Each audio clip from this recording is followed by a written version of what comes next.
sore hari ini, kita mau satu dalam doa. Kami mengucap syukur Tuhan buat berkat-Mu pada sore hari ini. Kami boleh tetap setia melayani Engkau dan kami tetap terus beribadah padamu Tuhan. Meskipun di rumah kami masing-masing, tapi kami percaya bahwa Engkau akan senantiasa melawat setiap kami. Urapi kami Tuhan, berkati setiap kami, baik yang di rumah, baik yang kami yang pelayanan di tempat ini Tuhan. Terima kasih Roh Kudus-Mu bekerja. Terima kasih di dalam nama Yesus kami berdoa dan mengucap syukur. Haleluya. Amin.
bernyanyi bagimu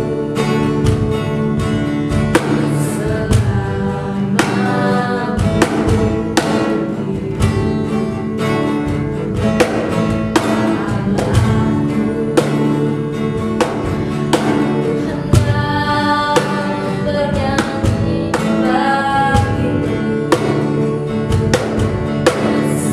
selagi ku ada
mengucap syukur buat kasih setia-Mu Tuhan di sepanjang kehidupan kami sampai dengan saat ini. Kami ada semuanya karena kemurahan Tuhan di dalam hidup kami. Bapa di dalam surga, pada saat ini kami akan mendengarkan kebenaran firman-Mu. Kami minta pimpinan daripada Roh Kudus untuk senantiasa menuntun membimbing kami. Biarlah apa yang kami dengarkan, apa yang kami baca dan kami pelajari dapat kami simpan di dalam hati kami, dan kami mau untuk melakukan di dalam setiap kehidupan kami. Kami serahkan sepenuhnya ke dalam tangan-Mu Tuhan, di dalam nama Tuhan Yesus Kristus. Haleluya. Amin. Salam untuk kaum muda remaja yang saya kasih dalam Tuhan Yesus Kristus. Pada malam hari ini kita akan belajar firman Tuhan tentang bagaimana cara agar supaya Allah bisa tinggal bersama dengan umatnya, termasuk juga kita pada saat ini.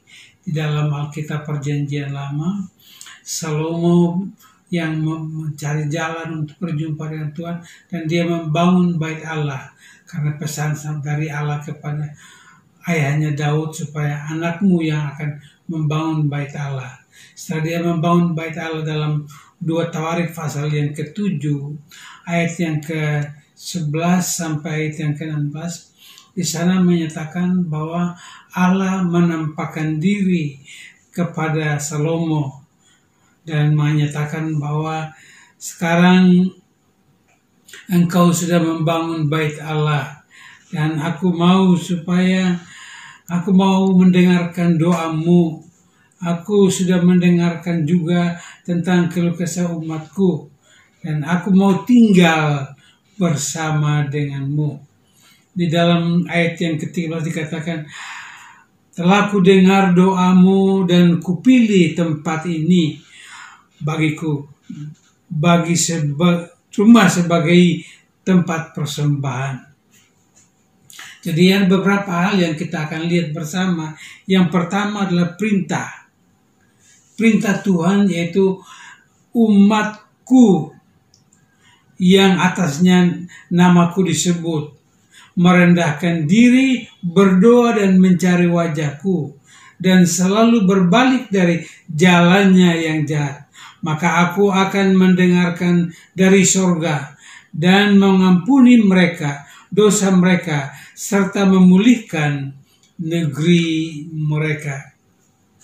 Itulah janji Tuhan apabila kita sebagai pemuda-pemudi dalam hal ini kembali dari kebiasaan-kebiasaan yang kurang baik, cara-cara kita yang tidak baik, tidak berkenan kepada Tuhan yang kita lakukan, maka sekarang kita akan kembali kepada Tuhan, jalannya. Yang dikatakan umatnya yang mencari Tuhan dan berdoa dengan sungguh-sungguh. Umat yang mencari Tuhan dan berdoa dengan sungguh-sungguh, maka Allah akan mengampuninya. Dan yang ketiga adalah bahwa mencari wajah Tuhan. Mencari wajah Tuhan berarti bersekutu dan melihat wajahnya, berjumpa dengan Tuhan. Bagaimana supaya kita bisa tahu akan Tuhan itu, bisa berbicara dengan komunikasi dengan kita. Seperti Salomo dengan Allah pada waktu itu, membangunkan hubungan yang baik. Dan Allah berbicara kepada Salomo, jika umatku yang di atasnya namaku disebut merendahkan diri dan berbalik kepada perbuatannya jahat. Jadi apabila itu kita tinggalkan perbuatan kita, kebiasaan kita yang kurang baik, maka Tuhan akan memberkati kita. Saudara, sebagai pemuda tentunya diharapkan supaya menjadi tulang punggung gereja. Dan bagaimana supaya bisa menjadi tulang punggung gereja? Maka langkah yang utama adalah bahwa Anda harus kembali kepada jalan yang benar, hidup benar. Jadi bukan sekedar menjadi orang Kristen, tapi harus menjadi orang yang benar di hadapan Tuhan. Allah akan memberikan berbagai cara untuk menolong umatnya. Yaitu yang pertama, Allah akan mengalihkan murkanya dari umatnya, mengalihkan, memindahkan murka itu kepada orang lain, mungkin bangsa lain, tapi kita dipelihara oleh Tuhan. Saya bersyukur kepada Tuhan bahwa mulai bulan Maret, April, Mei, sampai dengan Juni ini, puji Tuhan bahwa sejumlah umat Tuhan yang berada di Desa Cemani dipelihara Tuhan. Itu merupakan bagian yang Allah lakukan bagi kita. Yesaya pasal yang ke-55 itu menyatakan bahwa Allah akan mengabulkan doa umatnya dan akan mendengarkan apa yang didoakan kepadanya. Itu satu cara yang Allah lakukan bagi orang yang percaya kepada Tuhan. Allah akan mengampuninya, berarti menyucikan dari dosa-dosanya. Setelah kita kembali kepada Tuhan, maka Allah akan mengampuni kita dan menyucikan kita dari semua dosa-dosa kita. Alkitab menyatakan bahwa kita memang bukan orang yang paling suci. Tidak. Tapi kalau kita mau datang dan kepadanya dan mengakui semua kesalahan kita, berbalik kepada jalan yang benar itu, maka Dia akan mengampuni kita. Dosa yang merah itu, gelap yang tidak berarti sama sekali, akan disucikan dengan darahnya. Dan kita menjadi putih seperti salju. Janji Allah yang luar biasa. Tentunya ini menuntut supaya kaum muda di dalam rumah tangga, dalam keluarga harus menjadi contoh dan teladan.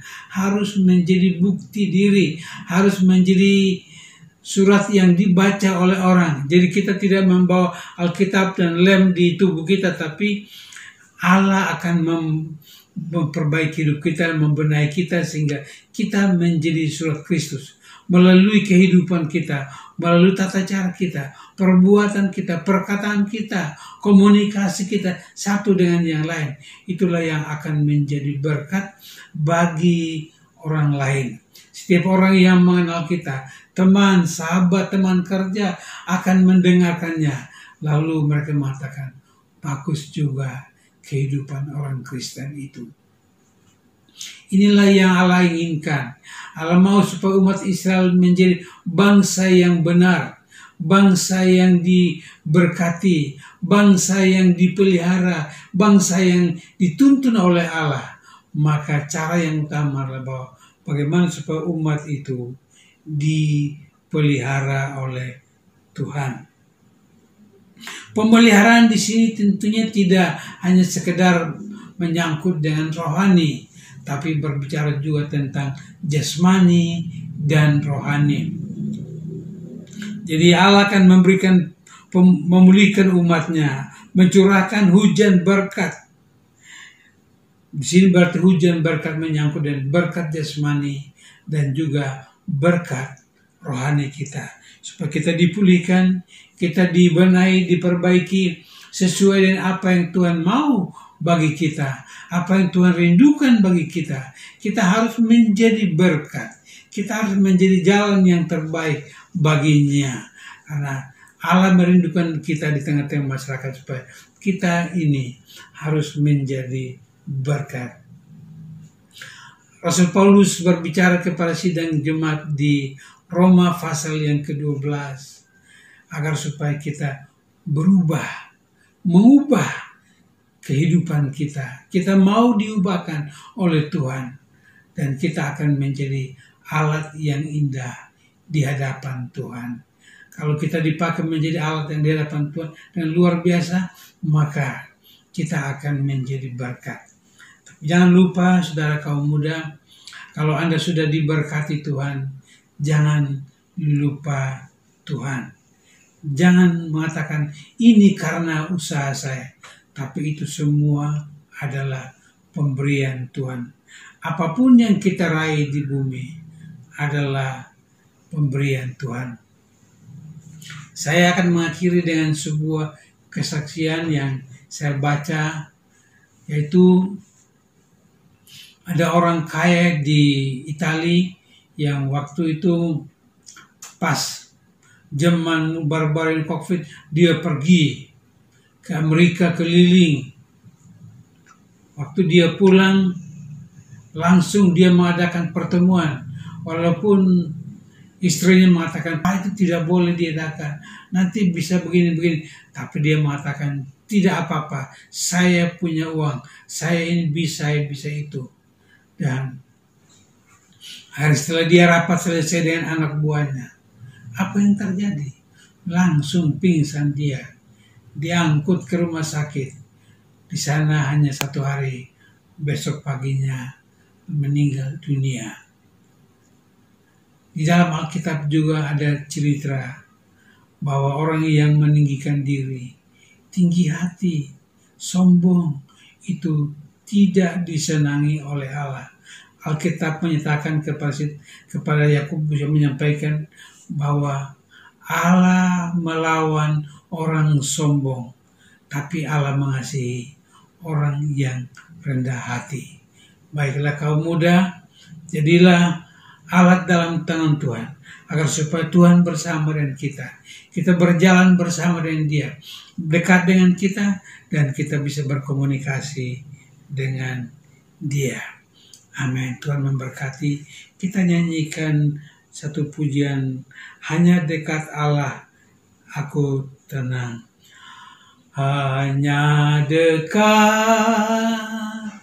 Allahku, rasa tenang hatiku. Kau sertai jalanku sepanjang hidupku. Hanya dekat Allahku, ada kekuatan baru. Kaulah perlindunganku, keselamatanku. Ku ingin selalu bersekutu denganmu, menikmati hadiratmu. Biarlah rohmu tinggal dalam hidupku. Sungguh indah bersamamu selamanya. Bapa di sorga, ajarlah kami ya Tuhan, agar kami pemuda-pemudi menjadi orang-orang yang tinggal bersama dengan Tuhan. Karena apa yang dikerjakan Salomo, yaitu dia membangun bait Allah, dan Allah mengatakan, aku akan tinggal di sini, aku mau menempatkan ini. Itu berarti Allah mau supaya bukan tinggal di gedung gereja, tapi tinggal di hati kami ya Tuhan. Sehingga kami membangun hubungan komunikasi yang baik dengan Engkau. Pakailah Tuhan semua pemuda-pemudi menjadi alat dalam tangan-Mu Tuhan, untuk kemuliaan bagi nama Tuhan. Di dalam nama Tuhan Yesus Kristus, Allah yang hidup itu, kami berdoa. Amin.